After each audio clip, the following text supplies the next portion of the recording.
এই এনটিআরসির সামনে আমরা শাটডাউন ঘোষণা করছি এবং মনে রাখবেন আমি দোষর, শেখ হাসিনা দোষর, দালাল রয়েছে, তাদের বিরুদ্ধে এখানে শাটডাউন ঘোষণা করা হবে। আমি বলতে চাই যে দাবি যেহেতু যৌক্তিক, দাবি যেহেতু সম্পূর্ণ যৌক্তিক, অর্থাৎ এই দাবির পক্ষে বাংলাদেশে লক্ষ লক্ষ শিক্ষার্থী, লক্ষ লক্ষ ছাত্র সমাজ রয়েছে। অতএব এই দাবি মানে নেওয়া পর্যন্ত এই এনটিআরসির সামনে আমরা শাটডাউন ঘোষণা করছি এবং মনে রাখবেন এই এনটিআরসির যে চেয়ারম্যান রয়েছে, যে সকল কর্মকর্তা রয়েছে, যদি আমরা বুঝতে পারি এই সকল কর্মকর্তাদের মধ্যে আমি দোষর, শেখ হাসিনা দোষর, দালাল রয়েছে, তাদের বিরুদ্ধে এখানে শাটডাউন ঘোষণা করা হবে।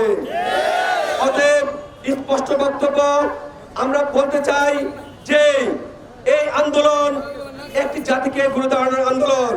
এই আন্দোলন পুরা সমাজকে, পুরা জাতিকে, পুরা রাষ্ট্রকে ঘুরে দাঁড়ানোর আন্দোলন। এই আন্দোলন হচ্ছে যে বাংলাদেশের প্রত্যেকটি স্কুল, কলেজ সহ শিক্ষা, যে সকল অঙ্গনের শিক্ষা রয়েছে সেই শিক্ষা ভবনের ঘুরে দাঁড়ানোর আন্দোলন। অতএব এই আন্দোলন, এই দাবি মানে নেওয়া পর্যন্ত আমাদের শাটডাউন কর্মসূচি চলবে। অতএব আমি বর্তমানে এনটিআরসির চেয়ারম্যানকে বলতে চাই, আপনি খোঁজ খবর নিন, আপনি ভালো করে জানুন, ভালো করে শুনুন কোথায় কিভাবে অবৈধ নিয়োগ হয়েছে, কেন এনটিআরসি এমন একটি যৌক্তিক আন্দোলন নিয়ে এখানে দাঁড়াতে হবে। তার আগত আপনাদের দাবিটি বাস্তবায়ন করা উচিত ছিল তখন আপনারা ক্ষমতায় এসেছেন। অতএব আমি বৈষম্য বিরোধী ছাত্র আন্দোলনের কেন্দ্রীয় সংগঠন হিসেবে বলতে চাই, যেহেতু রক্ত দিয়েছি, রক্ত দিব, তবু এই দেশকে পুনরায় সংস্কার করবো ইনশাআল্লাহ। অতএব এনটিআরসির চেয়ারম্যান সাহেব, আপনি যদি জানতে চান, আপনি খোঁজ করে নিতে চান, নিন। আমরা একটি প্রতিজ্ঞাবদ্ধ হয়েছি, যেখানে সেখানে দালাল থাকবে, দোষর থাকবে, দুর্নীতিবাজ থাকবে, তাদেরকে এই দেশ থেকে, চেয়ার থেকে উৎখাত করা হবে। অতএব আমাদের স্পষ্ট বক্তব্য যে যতক্ষণ না পর্যন্ত আমাদের ভাইদের এই দাবি বাস্তবায়ন না হবে, ততক্ষণ পর্যন্ত আমাদের শাটডাউন কর্মসূচি চলবে। অতএব আপনি সময় থাকতে খুব দ্রুত এর সমাধান দিন, যদি না পারেন তাহলে পদত্যাগ করুন। প্রিয় সাংবাদিক ভাইয়েরা, আপনারা জানেন এখানে দেখতে পাচ্ছেন কারা আছে।